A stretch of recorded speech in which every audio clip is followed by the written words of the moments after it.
तो प्रधानमंत्री नरेंद्र मोदी मुख्य यजमान होंगे और मुख्य यजमान के कुछ गुण होते हैं, उनको आत्मसात करने की कोशिश प्रधानमंत्री कर रहे हो। यही वजह है कि आज जब पंचवटी पहुंचे तो उन्होंने एक नए सिरे से 11 दिनों के अनुष्ठान की शुरुआत कर दी है। देखिए, पंचवटी का जिक्र अगर आप राम कथा सुनेंगे, राम जी की यात्रा जो 14 साल का उन्होंने वनवास काटा, उस दौरान के वृत्तांत को आप देखेंगे तो पंचवटी का बहुत मुख्य स्थान रहा है। आगे आपको अंदर की खबर में इसके बारे में भी जानकारी देंगे, लेकिन इसी नासिक से, इसी पंचवटी से प्रधानमंत्री नरेंद्र मोदी ने 11 दिनों के अनुष्ठान की शुरुआत कर दी है। प्रधानमंत्री ने क्या बड़ी बातें कही हैं, इसका जिक्र करते हुए पहले आपको सुनवा देते हैं। मैं भावुक हूं, भाव विह्वल हूं। मैं पहली बार जीवन में इस तरह के मनोभाव से गुजर रहा हूं। मैं एक अलग ही भाव भक्ति की अनुभूति कर रहा हूं। मेरे अंतर मन की ये भाव यात्रा मेरे लिए अभिव्यक्ति का नहीं, अनुभूति का अवसर है। चाहते हुए भी मैं इसकी गहनता, व्यापकता और तीव्रता को शब्दों में बांध नहीं पा रहा हूं। हमें ईश्वर के यज्ञ के लिए, आराधना के लिए स्वयं में भी दैवीय चेतना जागृत करनी होती है। इसके लिए शास्त्रों में व्रत और कठोर नियम बताए गए हैं, जिन्हें प्राण प्रतिष्ठा से पहले पालन करना होता है। इसलिए आध्यात्मिक यात्रा की कुछ तपस्वी आत्माओं और महापुरुषों से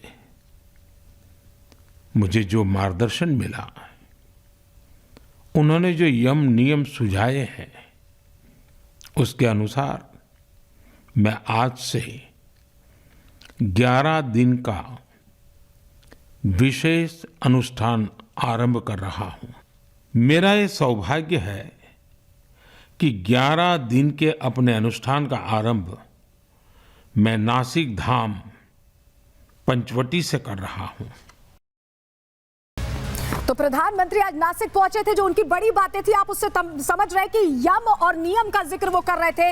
नासिक में तट पर प्रधानमंत्री जब पहुंचे तो उन्होंने यहां पर गोदावरी तट पर पूजा पाठ किए। तस्वीरें आप देख रहे हैं, पूजा करते प्रधानमंत्री यहां नजर आ रहे हैं और उनके साथ विशेष अनुष्ठान यहां गोदावरी तट पर किया गया है। 11 दिनों के अनुष्ठान की शुरुआत पंचवटी नासिक से प्रधानमंत्री ने कैसे की है, ये तस्वीर हम आपको दिखा रहे हैं। और एक और तस्वीर, एक जुदा अंदाज भी प्रधानमंत्री का जरा आपको दिखा देते हैं। एक और तस्वीर आपको दिखा देंगे। आप यहां पर पूजा करते हुए प्रधानमंत्री को देख रहे हो, ये देखिए मंजीरा बजाते हुए प्रधानमंत्री, जो वहां पर एक तरह से भजन बज रहे हैं, उसमें रमते प्रधानमंत्री को आप देख रहे हैं। उसी भजन में पूरी तरह से लीन प्रधानमंत्री को आप देख रहे हैं। और ये तस्वीरें अपने आप में बताती हैं कि कैसे एक एक पल का इंतजार प्रधानमंत्री भी कर रहे हैं। और सिर्फ 11 दिन बाकी हैं, लेकिन ये जो शुरुआत प्रधानमंत्री ने की है, ये जगह अपने आप में खास है। हमने आपको कहा था कि पंचवटी का जिक्र राम यात्रा के वृत्तांत में भी आता है। और चलिए अब आपको बता देते हैं कि कैसे पंचवटी अपने आप में खास है और यहां से क्यों प्रारंभ किया गया। देखिए, वनवास के वक्त भगवान राम पंचवटी में रुके थे। यह इतिहास कहता है गोदावरी के किनारे पर्णकुटी का निर्माण किया गया था और 5 वट वृक्ष होने के कारण इसका नाम पंचवटी पड़ा है। लक्ष्मण ने पंचवटी में ही शूर्पणखा की नाक काटी थी, यह भी जिक्र आता है रामायण में। पंचवटी की कुटिया से रावण ने सीता का हरण किया था। सीता जी का हरण भी पंचवटी से ही हुआ था और खर दूषण से पंचवटी में ही भगवान का युद्ध हुआ था। पंचवटी में जटायु पहली बार भगवान राम से मिले थे। जब सीता जी का अपहरण हो गया था, उसके बाद जब वो तलाश में निकले थे तो जटायु से भी वहीं पर उन्हें मुलाकात उनकी हुई थी। पंचवटी हिंदुओं का महत्वपूर्ण धार्मिक स्थल ऐसे में माना जाता है और भगवान राम, सीता और लक्ष्मण से जुड़े यहाँ कई मंदिर हैं जहाँ लोग पूजा अर्चना के लिए पहुंचते हैं। और हिंदू धर्म में भी गोदावरी नदी का स्नान जो है उसे इसीलिए विशेष महत्व दिया जाता रहा है। लेकिन अब 11 दिनों का हम बार बार जिक्र कर रहे हैं कि अनुष्ठान शुरू हो चुका है। इन 11 दिनों में किन किन नियमों का पालन किया जाता है, अब वो जानकारी आपके सामने हम रख देते हैं। किन नियमों का पालन प्रधानमंत्री कर रहे हैं, चलिए आपको जल्दी से बता देते हैं। देखिए, ये वो नियम है, यम, नियम, आसन, प्राणायाम, प्रत्याहार, धारणा, ध्यान और समाधि। शास्त्रों में योग के ये 8 अंग हैं जिनका जिक्र किया गया है और आज प्रधानमंत्री ने खास तौर पर यम और नियम का जिक्र किया है। तो 11 दिनों के अनुष्ठान का क्या मतलब है और यम और नियम का क्या अर्थ है और किस तरह से प्रधानमंत्री इसे आत्मसात करेंगे एक संपूर्ण यजमान बनने के लिए, चलिए आपको बता देते हैं जल्दी से। वो डिटेल्स आपके सामने अब रख रहे हैं। देखिए, मन, वाणी, शरीर, चिंतन, व्यवहार, क्रिया और दर्पण, सोच समझ पर नियंत्रण और उस पर अंकुश रखना, ये इसमें आता है। शास्त्रों का चिंतन, ग्रंथों का पठन पाठन, संयमित यजमान बनने के लिए ये नियम पालन जरूरी है और यही 11 दिनों तक प्रधानमंत्री कर रहे हैं। ब्रह्म मुहूर्त में स्नान करना होता है, ध्यान लगाना होता है, बाहरी भोजन का पूरी तरह से त्याग किया जाता है। इसके अलावा और क्या किया जाता है? सात्विक भोजन ग्रहण करना अनिवार्य होता है और पूजा के बाद ही फलाहार ग्रहण किया जाता है। रात की आरती के बाद ही भोजन किया जाता है। अनुष्ठान तक बिस्तर खाट पर सोना पूरी तरह से वर्जित होता है। दिन में सोना भी इसमें वर्जित है। तो ये वो नियम है जिसका पालन एक संपूर्ण यजमान बनने के लिए किया जाता है और प्रधानमंत्री इसी का अनुसरण करते नजर आ रहे हैं। लेकिन कैलाशानंद गिरी जो प्रमुख है निरंजनी अखाड़े के, उनसे भी हमने समझने की कोशिश की थी। उनसे एक्सक्लूसिव बातचीत की है मेरी सहयोगी श्वेता त्रिपाठी ने। उन्होंने क्या कुछ बताया अनुष्ठान को लेकर, सुन लीजिए। प्रधानमंत्री जी आज अनुष्ठान को करने जा रहे हैं। अनुष्ठान में मैंने कहा योग के 8 अंग हैं, यम, नियम, आसन, प्रत्याहार, धारणा, ध्यान और समाधि। इन 8 नियमों का पालन करने वाला योगी होता है। अब आपको पता है कि प्रधानमंत्री जी इन 8 नियमों को कट्टरतापूर्वक पालन करते हैं, जिसके कारण वो हिमालय में रह पाते हैं। हिमालय में रह पाते, नहीं तो एक दिन में आदमी ठिठुर जाए, एक दिन में आदमी ठंड में फ्रीज हो जाएगा और उसकी साधना समाप्त हो जाएगी। प्रधानमंत्री जी ने आज इन नियमों का पालन करने का निर्णय लिया है। 11 दिन एकादशी इसको उपवास कहते हैं। इसमें दोनों विषय है, स्वल्पाहार भी है और निराहार भी है। स्वल्पाहार भी है और निराहार भी है। स्वल्पाहार को उपवास कहते हैं, उप कहते हैं उस परमात्मा को। प्रधानमंत्री जी तो निरंतर राम के नज़दीक थे ही, राम उनके हृदय में थे ही, राम उनके मन में थे ही, लेकिन आज से वो राम के समीप आने का प्रयास करने लगे। तो 30 सालों को जब तप रहा है प्रधानमंत्री नरेंद्र मोदी का, अब उसका सबसे सुखद पड़ाव आ गया है क्योंकि प्राण प्रतिष्ठा बिल्कुल करीब है और भगवान राम की भक्ति में पूरी तरह से लीन प्रधानमंत्री भी नजर आ रहे हैं। जो 5 लोग मुख्य लोग गर्भगृह में होंगे उसमें प्रधानमंत्री नरेंद्र मोदी भी होंगे और यही वजह है कि वो जो गुण है 11 दिनों तक अनुष्ठान करते हुए प्रधानमंत्री जो संपूर्ण यजमान के गुण हैं उनको आत्मसात कर रहे हैं और पूरी तरह से तैयारी की जा रही है। रिपोर्ट आपको इसी से जुड़ी दिखाते हैं।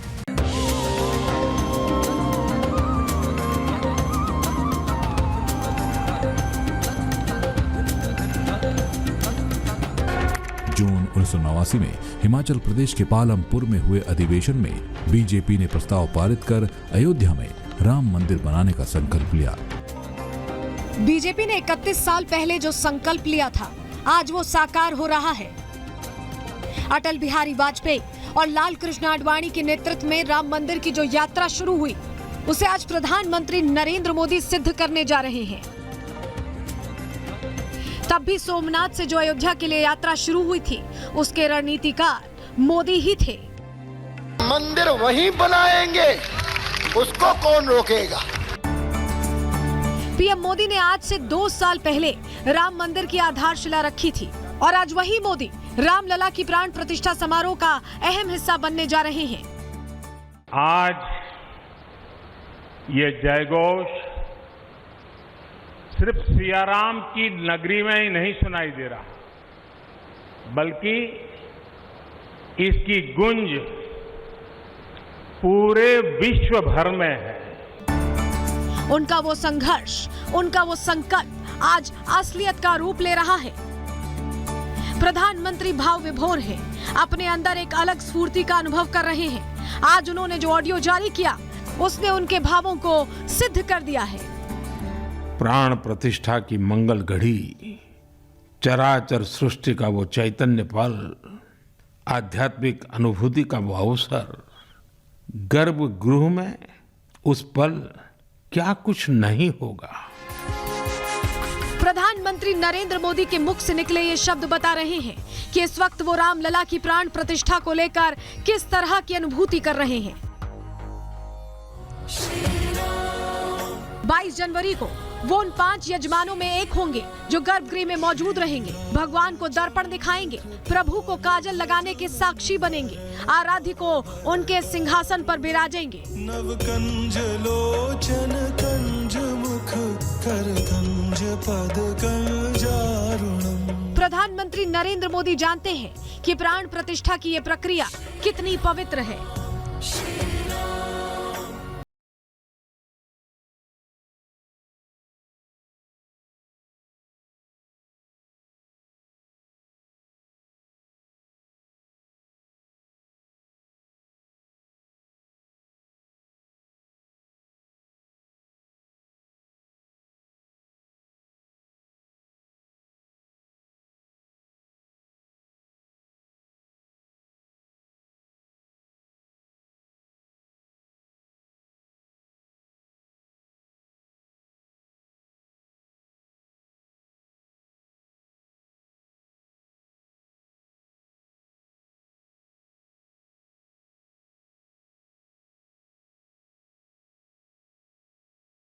आएंगे, लेकिन उनका जो संबंध जुड़ा है वो 11 दिन का, जब तक ये अनुष्ठान पूरा नहीं होगा तब तक के लिए वो यहाँ भले ही नहीं है, लेकिन अनुष्ठान उनका जो है उसी प्रकार से चलेगा।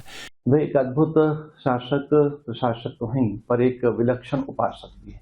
माननीय प्रधानमंत्री जी के द्वारा जो अनुष्ठान आज से आरंभ हो रहा है, उसी से प्रेरणा लेकर सनातन जगत में भी अनेक अनुष्ठान आरंभ हो रहे हैं, मंदिरों में, मठों में, तीर्थ तटों पर और सभी जगह। आज इस पल के लिए भारत के ऊर्जावान, यशस्वी, तपस्वी प्रधानमंत्री जी ने कहा है कि वे 11 दिन के अनुष्ठान के लिए उतर रहे हैं। मुझे लगता है जब भारत के प्रधानमंत्री जी कर सकते हैं तो why not, let us together. प्रधानमंत्री जी तो निरंतर राम के नज़दीक थे ही, राम उनके हृदय में थे ही, राम उनके मन में थे ही, लेकिन आज से वो राम के समीप आने का प्रयास करने लगे। रामलला बसाने वाले हैं। दुनिया भर में फैले राम भक्तों के लिए बेहद पवित्र अवसर है। हर तरफ श्री राम की भक्ति का अद्भुत वातावरण है। चारों तरफ राम नाम की धूम है। राम भजनों की अद्भुत सौंदर्य माधुरी है। हर किसी को इंतजार है 22 जनवरी का, उस ऐतिहासिक पवित्र पल का। ऐसे में पीएम मोदी के 11 दिवसीय संकल्प ने इस समारोह की सुंदरता में 4 चांद लगा दिए हैं। Bureau report, Republic Bharat.